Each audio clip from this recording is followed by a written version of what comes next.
வணக்கம். நம்ம success life சேனலில் இன்றைக்கி நம்ம அக்கௌண்ட் ப்ராக்டிஸில் இன்றைக்கி நம்ம பார்க்க போகிறது பில்ஸ் ஆஃப் எக்ஸ்சேஞ்சோட கண்டினியூஷன் அக்கமடேஷன் பில். அக்கமடேஷன் பில்னால் என்னென்னா, நம்ம ஏற்கனவே பில்ஸ் ஆஃப் எக்ஸ்சேஞ்சை பற்றி பார்த்துருக்கோம். ஒரு பொருளை விற்பவர் வாங்குபவர் மேலே அவர் வாங்கின அந்த பொருளுக்கான பணத்தை ஒரு குறிப்பிட்ட டியூ டேட்டுக்குள்ளே திருப்பி தரணும்னு சொல்லி எழுதி பையர், அதாவது டிராயியோட ஒப்புதலை வாங்கி வச்சுக்கார். அவரும் அதை அக்செப்ட் பண்ணிக்கிட்டு குறிப்பிட்ட டியூ டேட்டில் அந்த பணத்தை கொடுத்துருவார். இது பில்ஸ் ஆஃப் எக்ஸ்சேஞ்சை நம்ம பார்த்தோம். இது மாதிரி பில்ஸை நம்ம ட்ரேட் பில்ஸ்ன்னு சொல்லுவோம். அதாவது ஒரு சேல் பண்ணி அதுக்கான பில்லை அக்செப்ட் பண்ணிக்கிறது நம்ம ட்ரேட் பில்ஸ்ன்னு சொல்லுவோம். அக்கமடேஷன் பில்னால் என்னென்னா, ஒருத்தர் தன்னோட அவசர பண தேவைக்காக தான் எந்த ஒரு பொருளையும் விற்பனை செய்யலனாலும் தன்னோட பிஸ்னஸை ரன் பண்ண தேவையான பணத்தை பெறக்கூடிய ஒரு வழின்னு சொல்லலாம்.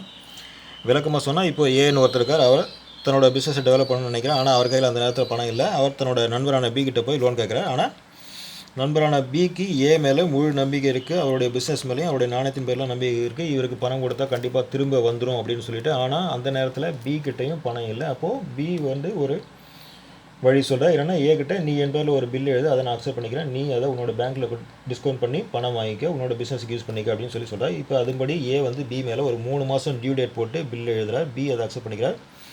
ஏ அதை தன்னோட பேங்க்கில் டிஸ்கவுண்ட் பண்ணி பணம் வாங்கி பிஸ்னஸை போட்டு லாபம் சம்பாதிக்கிறார். இப்போ டியூ டேட் அன்றைக்கி பணத்தை கட்ட வேண்டியது பில் அக்செப்ட் பண்ண பியோட வேலை. இப்போ ஏ என்ன பண்ணுறாருன்னா, தான் சம்பாதிச்ச பணத்திலேருந்து பில்லுக்கான அமௌண்ட்டை பி கிட்ட கொடுத்து அந்த பில்லை செட்டில் பண்ண சொல்கிறார். இப்படி எந்த ஒரு விற்பனையோ இல்லை சர்வீஸோ கொடுக்காம ஒருத்தர் இன்னொருத்தர் பேரில் பில்லை ட்ரா பண்ணி பணம் பெறுற முறைக்கு நம்ம அக்கமடேஷன் பில்னு சொல்லுவோம். இப்போ இந்த அக்கமடேஷன் பில்லுக்கான ஜேர்னல் என்ட்ரிஸை நம்ம புக்ஸில் எப்படி எழுதுறதுங்க நம்ம இந்த வீடியோவில் பார்க்க போகிறோம். இப்போ ஃபஸ்ட்டு ஒரு எக்ஸாம்பிள் பார்த்தீங்கன்னா, on 1st April 2018 Kapoor approach his friend James for a loan of ₹10,000 and later being unable to find the amount accepts a 3 months bill for the amount. Kapoor discount the bill with his banker on 2nd April 2018 at 12% per annum. On the due date of the bill, Kapoor sends necessary amount to James to enable him to meet the bill. Prepare journal entries in the books of Kapoor and James. இதில் என்னன்னா, கபூர் தன்னோட நண்பரான James கிட்ட ஒரு 10,000 amount லோனாக கேட்குறான். ஆனால் James கிட்ட அந்தளவுக்கு பணம் இல்லை. அதனால் கபூர் ட்ரா பண்ண ஒரு பில்லை ஜேம்ஸ் அக்செப்ட் பண்ணிக்கிறார். ஸோ அதை இதோட கண்டிஷன் படி பார்த்தீங்கன்னா 3 months டியூ டேட் போட்டு பில் எழுதுகிறார். ஸோ அதை கபூர் தன்னோட பேங்க்கில் 12% per annum என்ற ரேட்டில் கொடுத்து டிஸ்கவுண்ட் பண்ணி பணம் வாங்கிக்கிறார். ஸோ இதுக்கான என்ட்ரிஸை நம்ம இப்போ பார்க்க போகிறோம். அதுக்கு முன்னாடி நம்ம இந்த டிஸ்கவுண்ட்டுக்கான கேல்குலேஷனை பார்த்துருவோம். பில் அமௌண்ட் பார்த்தீங்கன்னா 10,000. ஸோ 3 months டியூ டேட்டில் பில் எழுது. So 3 divided by 12 into 12% interest discount rate. So 12%, 12 into 12 divided by 100 போட்டு நம்ம கேல்குலேஷன் பண்ணி பார்க்கும்போது நமக்கு டிஸ்கவுண்ட் அமௌண்ட் வந்து 300 வருது.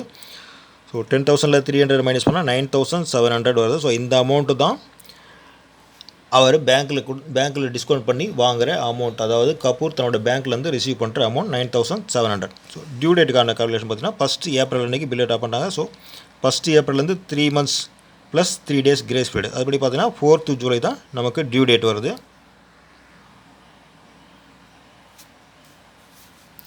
நாம் இப்போ ட்ராயரோட புக்ஸில் அக்கமடேஷன் பில்லுக்கான என்ட்ரிஸை பார்ப்போம். அதாவது கபூர் தான் இங்கே ட்ராயர். ஸோ அவருடைய புக்ஸில் என்ட்ரிஸை பார்க்க போகிறோம். ஃபஸ்ட்டு ஜேம்ஸ் பில்லை அக்செப்ட் பண்ணி ரிட்டர்ன் பண்ணுறார் கபூருக்கு. ஸோ அதுக்கான என்ட்ரிஸ் பார்த்தீங்கன்னா, பில்ஸ் ரிசீவபிள் அக்கௌண்ட் டேட்டார் 10,000 டெபிட்டில் எழுதுகிற 10,000 டு ஜேம்ஸ் அக்கௌண்ட், கிரெடிட்டில் 10,000 எழுதுகிற நரேஷனில் being acceptance received for 3 months. Then அடுத்து பார்த்தீங்கன்னா, பில்லை பேங்க்கில் கொடுத்து டிஸ்கவுண்ட் பண்ணி கேஷ் வாங்குறோம். ஸோ கேஷ் அக்கௌண்ட் டேட்டார் 9,700, டிஸ்கவுண்ட்டை மைனஸ் பண்ணி அவங்க கொடுக்குற அமௌண்ட் 9,700. Discount token debtor ₹300. கிரெடிட்டில் டூ பில்ஸ் ரிசீவபிள் அக்கௌண்ட், கிரெடிட்டில் 10,000 எழுதுகிற நரேஷனில் being bill discounted at 12% per annum deducted. அதை இங்கே போட்டால் லாஸ்ட் July 4th அன்னைக்கு கபூர் என்ன பண்ணுறார், அந்த 10,000 அமௌண்ட்டை ஜேம்ஸுக்கு அனுப்புகிறார். ஏன்னா ஜேம்ஸ் தான் அந்த பில்லை மெட் பண்ண வேண்டும். ஸோ ஜேம்ஸுக்கு அந்த 10,000 அனுப்புகிறார். James account debtor 10,000 to cash account, கிரெடிட்டில் 10,000 நரேஷனில் being cash sent to James to meet the bill. இது ட்ராயர், அதாவது கபூரோட புக்கில் இந்த என்ட்ரிஸ். ஃபஸ்ட்டு வந்து பில்லை அக்செப்ட் பண்ண பில்லை ரிசீவ் பண்ணும்போது போடுற என்ட்ரி, தென் பேங்க்கில் கொடுத்து டிஸ்கவுண்ட் பண்ணி பணம் வாங்கும்போது போடுற என்ட்ரி, தென் ஜேம்ஸுக்கு அந்த பில்லை செட்டில் பண்ணுறதுக்காக கேஷை கொடுக்கும்போது போடுற என்ட்ரி. இந்த 3 என்ட்ரிஸ் கபூரோட புக்கில் போகிறோம். இப்போது பில் அக்செப்ட் பண்ண ஜேம்ஸ் தன்னோட புக்கில் என்ன என்ட்ரி போடுறாருன்னு பார்ப்போம். ஏப்ரல் 1 அன்னைக்கு பில்லை அவர் அக்செப்ட் பண்ணும்போது போடுற entry Kapoor account debtor 10,000 to bills payable account. கிரெடிட்டில் 10,000 எழுதுகிற நரேஷனில் being acceptance given payable 3 months after date. Then last பார்த்தீங்கன்னா ஜூலை 4 அன்னைக்கு கேஷ் வந்து கபூர் கிட்டேருந்து வருது. ஸோ அதுக்கான entries cash account debtor 10,000 to Kapoor account 10,000. இங்கே கிரெடிட்டில் எழுதுகிற நரேஷனில் being cash received on account of the accommodation bill from Kapoor.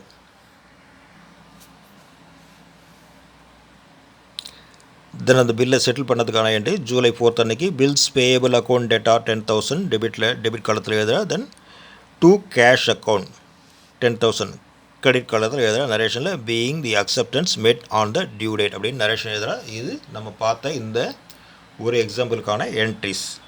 நம்ம இப்போ அடுத்ததாக இன்னொரு எக்ஸாம்பிளை பார்க்க போகிறோம்.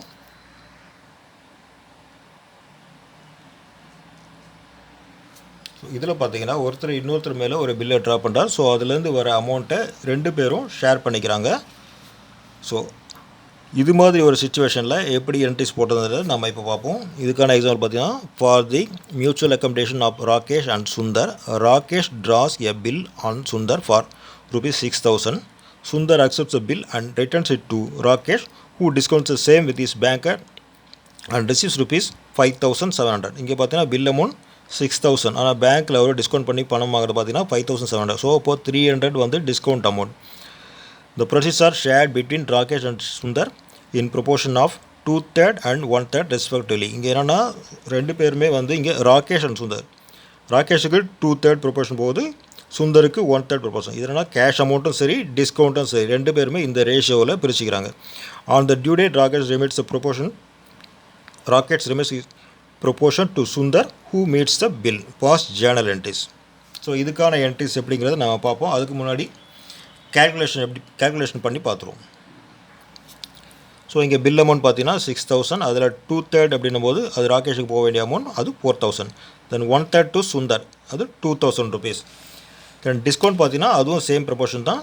டிஸ்கவுண்ட் அமௌண்ட் 300, அதில் 2/3 ₹200 டு ராகேஷ், 1/3 ₹100 டு சுந்தர்.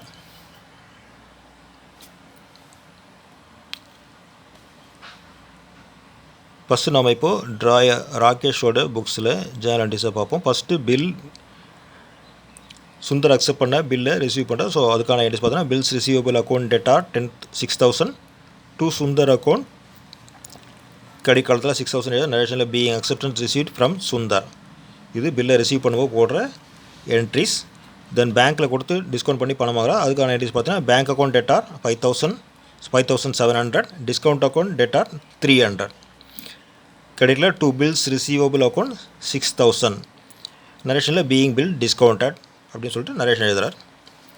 இது அடுத்தது பார்த்தீங்கன்னா சுந்தருக்கு கொடுக்க வேண்டிய அமௌண்ட் வந்து 1/3 சுந்தருக்கு கொடுக்கணும். ஸோ அது கேஷும் சரி டிஸ்கவுண்ட்டும் சரி. அதுக்கான entry Sundar account debtor 2,000 to bank account credit காலத்தில் எழுதுகிற to bank account 1,900, then to discount account ₹100, total ₹2,000. நரேஷனில் being remittance of 1/3 proceeds of the bill to Sundar and 1/3 discount charge to him அப்படின்னு நரேஷன் எழுதுகிறார். தென் லாஸ்ட் என்ட்ரி பார்த்தீங்கன்னா அந்த பில்லை மெட் பண்ணுறதுக்கு அவர் சுந்தருக்கு அந்த ₹4,000 கொடுக்குறாரு. அதாவது இவருடைய ப்ரொபோஷனை சுந்தருக்கு அனுப்புகிறார். அதுக்கான என்ட்ரிஸ் பார்த்தீங்கன்னா Sundar account debtor 4,000 to bank account credit காலத்தில் 4,000 narration being balance of the bill paid to meet the bill அப்படின்னு நரேஷன் எழுதுகிறார். இது ட்ராயரான ராகேஷுடைய புக்ஸில்.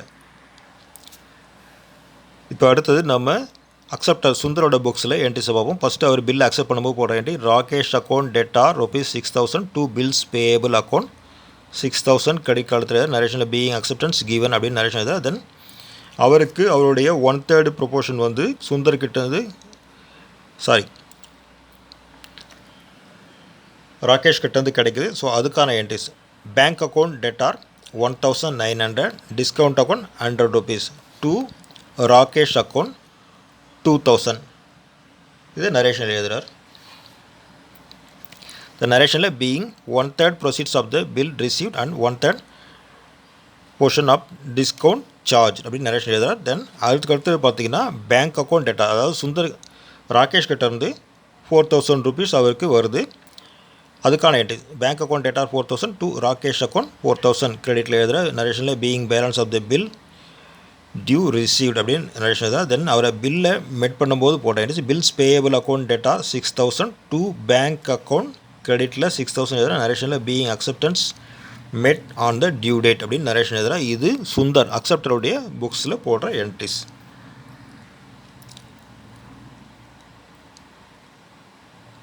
நாம் இதுவரை அக்கமடேஷன் பில்லோட 2 எக்ஸாம்பிள்ஸை பார்த்துருக்கோம். இதோட கண்டினியூஷனை நம்ம அடுத்த வீடியோவில் பார்ப்போம். உங்களுக்கு இந்த வீடியோ பிடிச்சிருந்தால் லைக் பண்ணுங்கள், கமெண்ட் பண்ணுங்கள், உங்கள் ஃப்ரெண்ட்ஸுக்கும் ஷேர் பண்ணுங்கள். தேங்க்யூ.